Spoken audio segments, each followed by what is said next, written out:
Welcome to the Davin Nunes podcast, breaking through the political noise, separating fact from fiction. From the San Joaquin Valley, the breadbasket of the solar system, here is your host, Davin Nunes. Welcome back to the Davin Nunes podcast. It's my pleasure this week. We are going to have John Soloman on both Tuesday and Friday. He is an investigative reporter. He was one of the best and most important investigative reporters throughout the entire Russian hoax. He's a Fox News contributor, but also, I think more importantly, he's actually developed his own news site. So he has a long history in the news, and we're going to get into that in his new book called Fallout, which we'll discuss on Friday. John, welcome to the show. Thank you for all the work you've done and being one of the few investigative journalists that we've had out there. Previously, we've had on Lee Smith. We've had on Julie Kelly with her new book a few weeks ago. And we had on Chuck Ross, who also is one of the great investigative journalists. So it's an honor to have you on the podcast this week. And so welcome.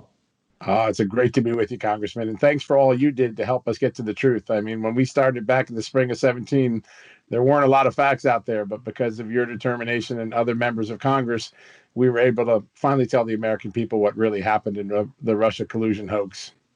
Well, John, one of the reasons we had that challenge is because the media in this country is dead. You've appeared on Sean Hannity's show multiple times. Just last week, you and I appeared together on Sean Hannity's show. I think we must have at least a dozen or 24 times you and I were on the same panel talking about the Russia hoax. One of the challenges we had through all of this Russia hoax episode and really scandal is what I would call it throughout the last 4 years is that what we found out doing the investigating is that the reporters themselves were involved in this. So you had former reporters that set up a kind of a Oppo research firm, Fusion GPS. They were working for the Democratic National Committee, and they were working for the Clinton campaign. Former journalists. They brought in a whole bunch of other people, and they dirty people up. The worst problem is that they go and feed this opposition research.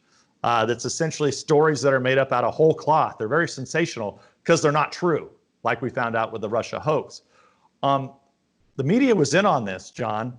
High-level reporters across nearly the entire structure. There was probably, I guess, at least 20 to 100 reporters that knew about this across the country back in 2016, the beginning of 2016, when Fusion GPS began shopping their so-called dossiers, and they love to use that term dossier.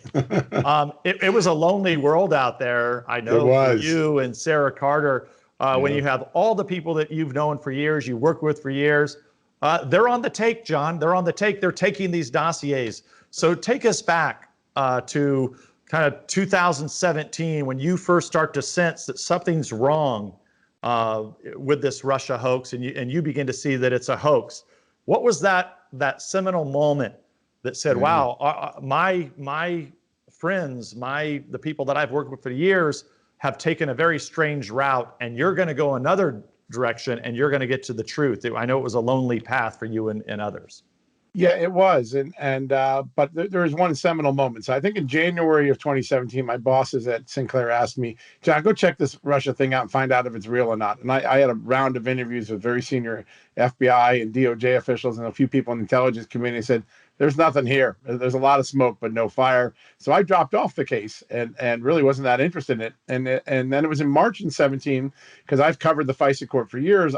There was a revelation, a declassified document made available by the FISA court that showed that at the end of the Obama administration, hundreds of FISA violations were belatedly disclosed to the court. They've been withheld. They're supposed to be disclosed in real time.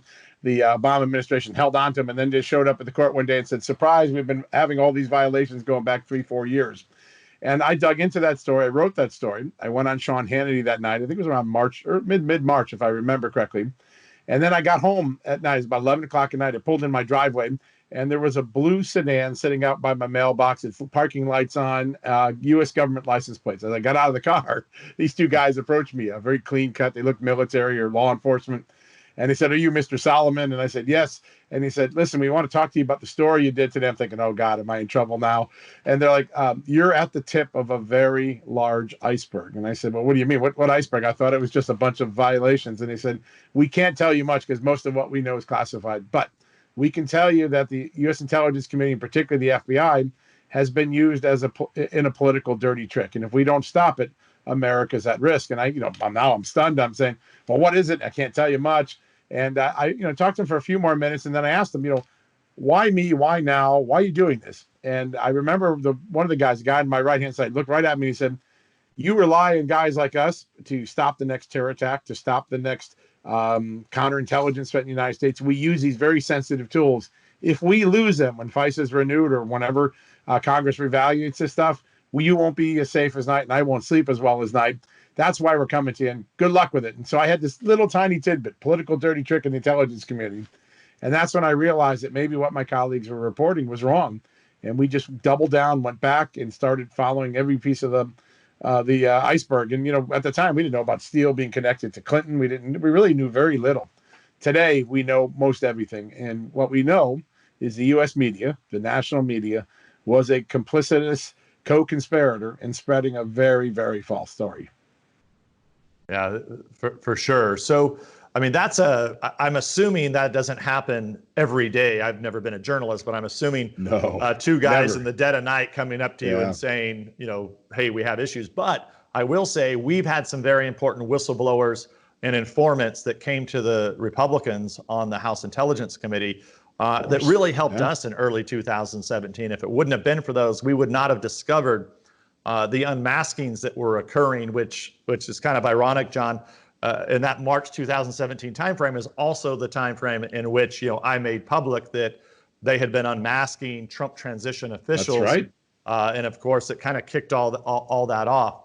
So let's fast forward. I mean, a lot of my folks that watch the podcast here and listen to the podcast, they know about the Russia hoax. We've talked about it a lot. But you were working then for Circa, and then you went over to the Hill. You've in the past. Well, why don't we just back up? How did you get into journalism originally, and then kind of take us up to right before, and then we'll get into your news site, Just the News. That's a great question. So I was a young freshman in college at Marquette University in Milwaukee.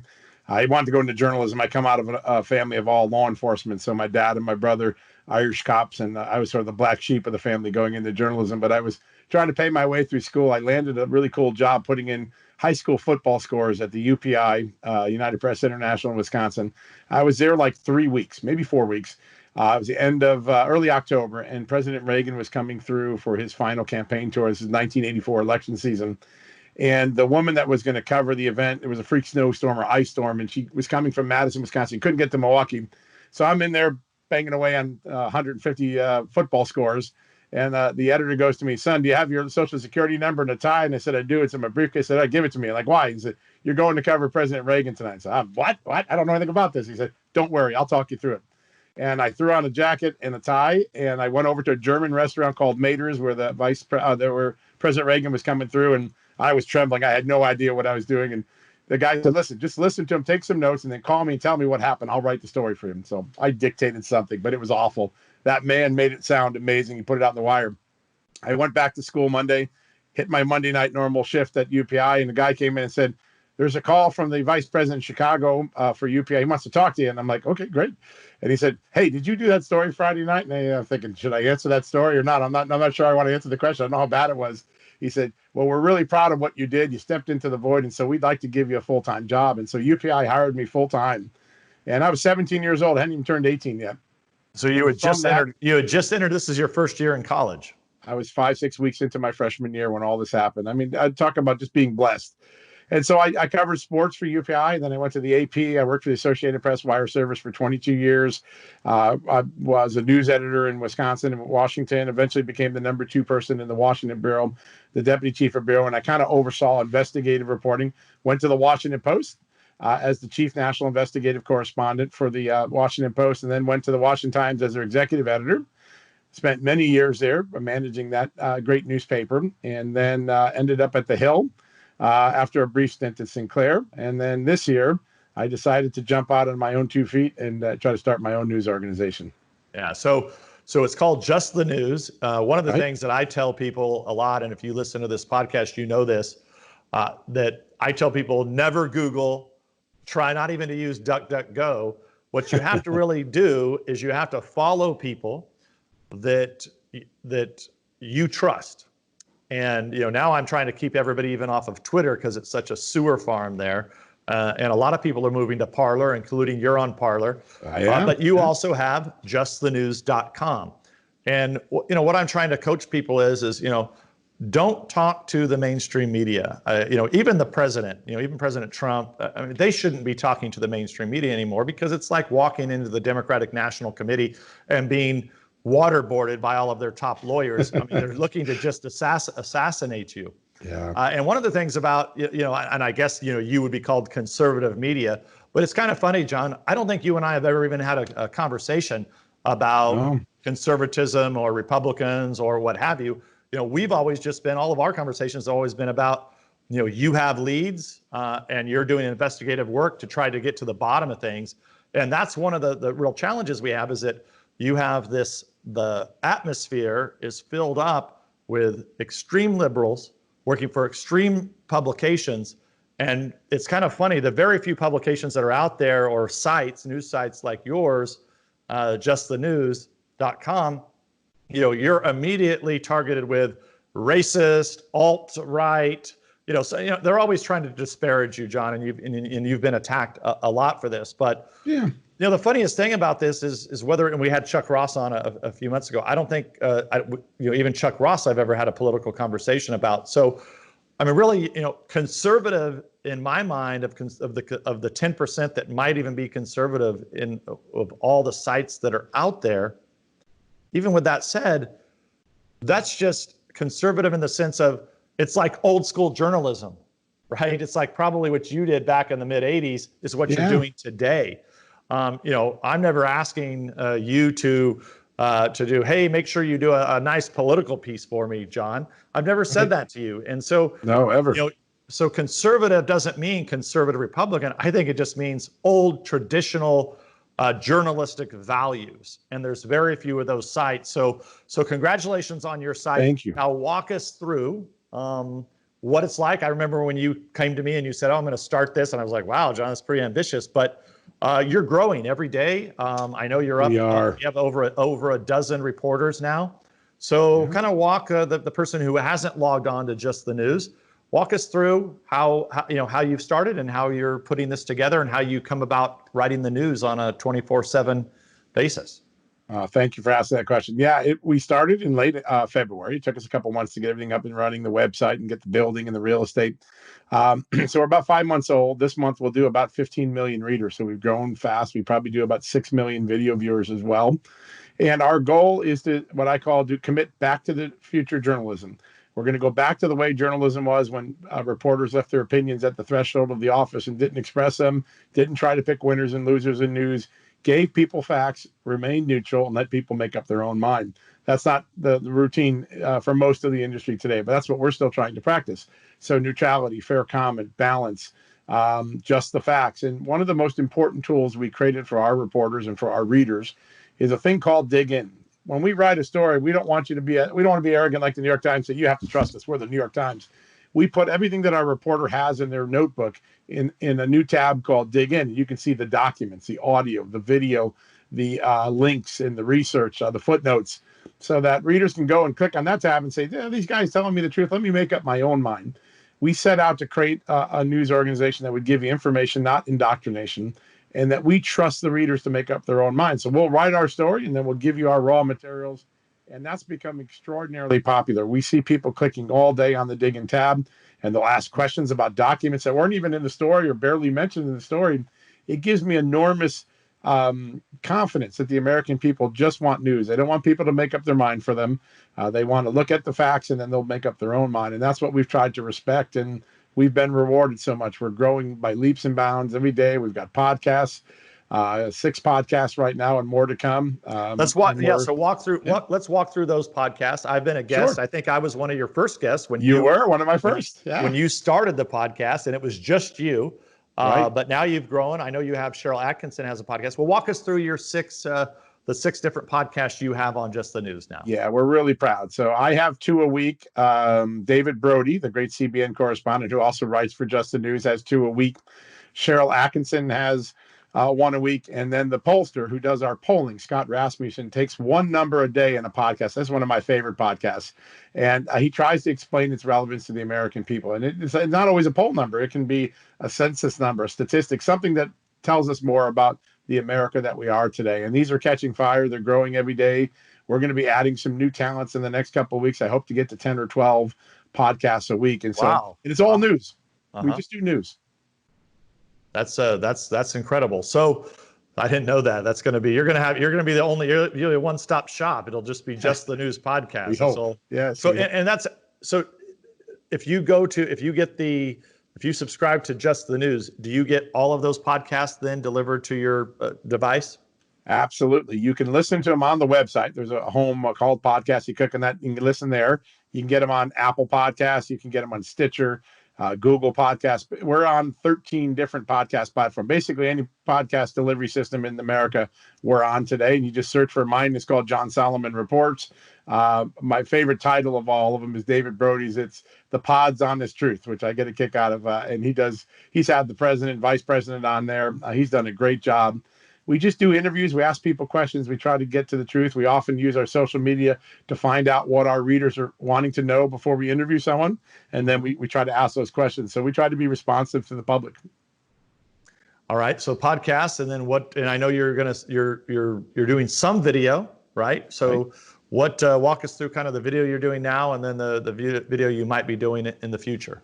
Well, we're going to have some news in a couple of weeks. So right now, what we try to do, if video goes with our story, if we're writing about the president at a news conference and the news conference there, we try to make that available. We stream about 12 live events a day.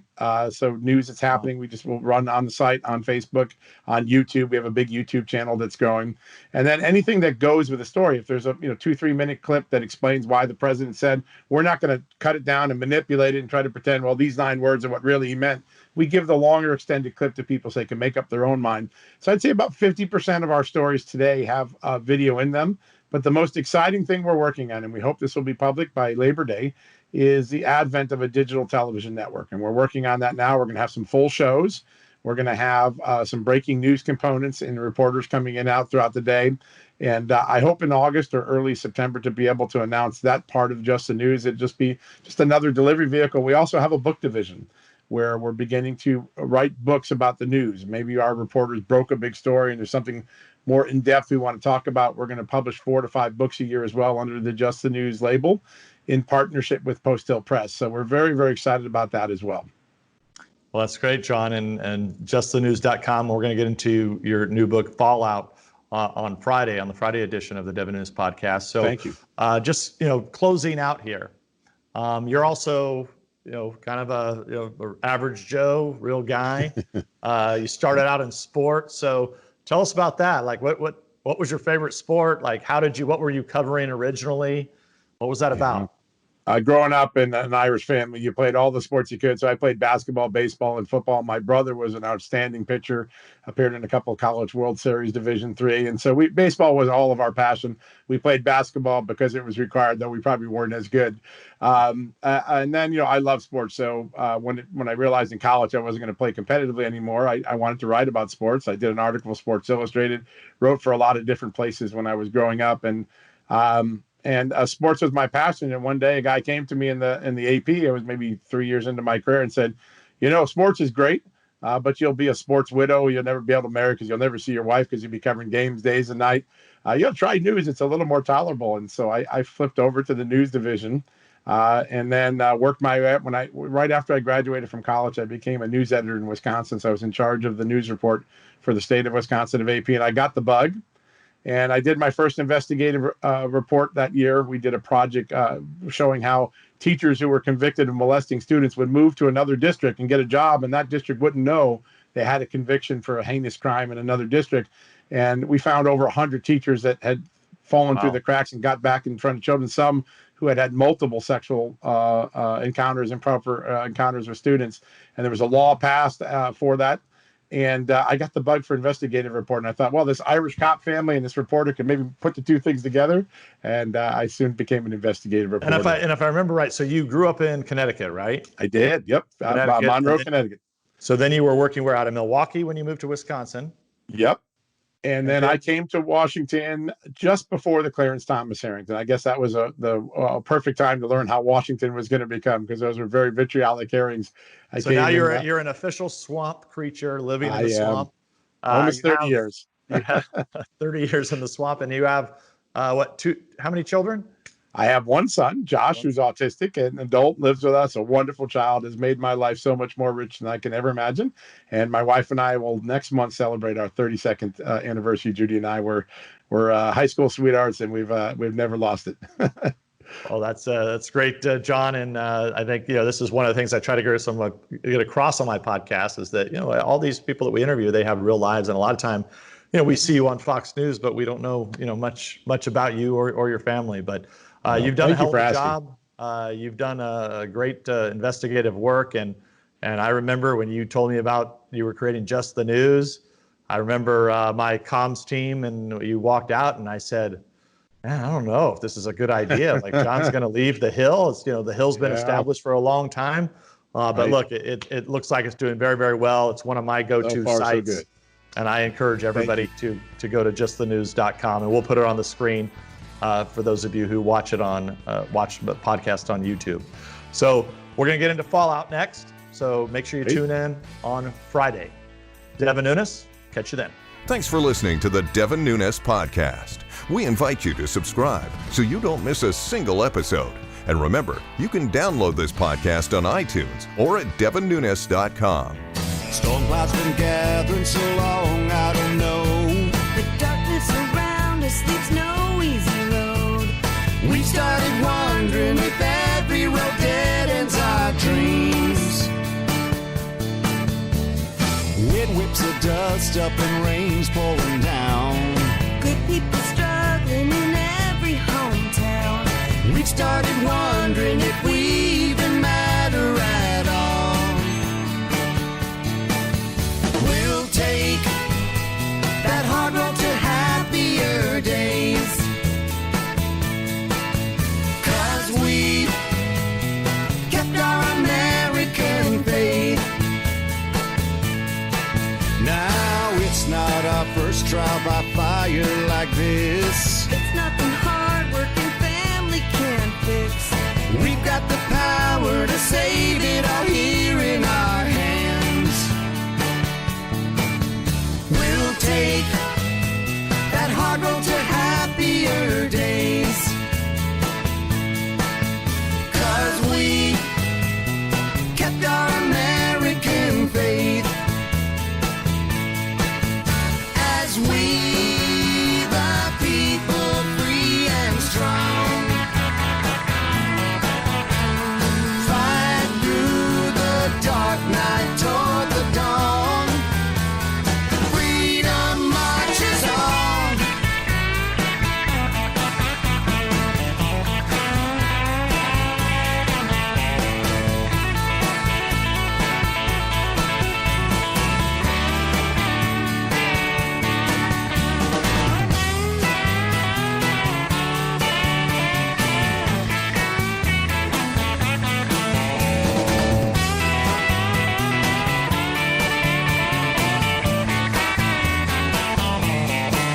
Now the hard road is waiting, but we're not afraid. That's why they call her the home of the brave.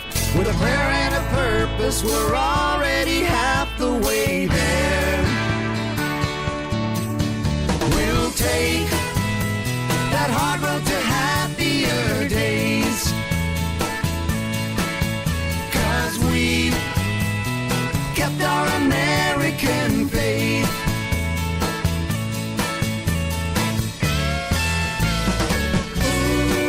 Ooh, we kept our American. We kept our American.